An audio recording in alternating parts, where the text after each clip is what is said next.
College basketball selection Sunday is in less than 48 hours. USA Today bracketologist Shelby Mast will predict the future. Now, Shelby, does this year seem like we've had just a handful of really, really good teams and a much bigger bubble than in years past? Yeah, we've got about probably 12 to 15 teams that are really solid. The bubble is looking good for a lot of teams. We're down to just a couple that really have a legit chance without winning their conference tournament. As of right now, who are your number one seeds? Duke, Kentucky, Virginia, and Villanova. Who are the teams that are absolute locks? I assume Kentucky's one of them. Yes. But which are the number one teams that are locks as well, and which ones could be surpassed by a Wisconsin or maybe some of those other two seeds? Wisconsin and Arizona are the only ones that have a real legitimate chance to get up there. They would need to win their conference tournament and have Virginia or Duke and Villanova possibly lose tonight. If they don't do it tonight, then that's about it. Now, SMU won its game against East Carolina.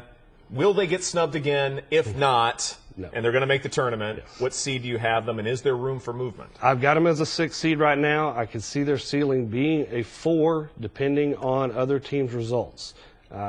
If they win the tournament, probably a 5, and that's pretty good for them.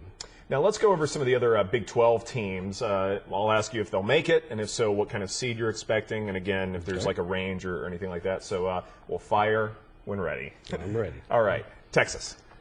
Texas is one of my last 4 teams in. They're playing the waiting game. They just have to wait and see.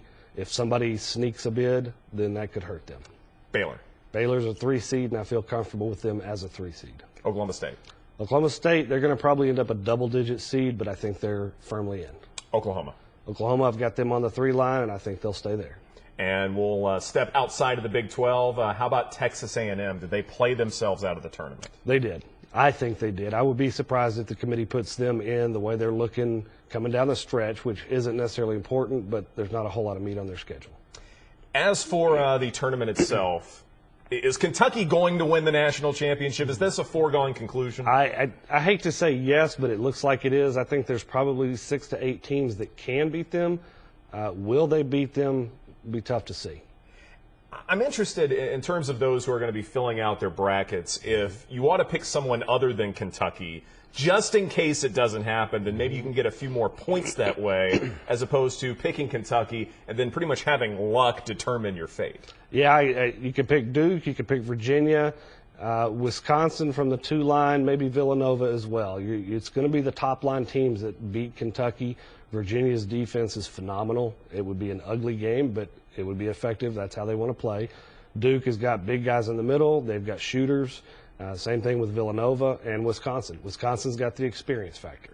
Shelby did not mention SMU and any of those teams that could dethrone Kentucky. So, well, I want to mention SMU as a dark horse, but it seems like everybody's jumping on that bandwagon now. Dark horse is it, right? Yeah, hey, Shelby Mast, thank you so much for your time. Thank you for having me. All right. And I'm Edward Egros, Fox 4 Sports.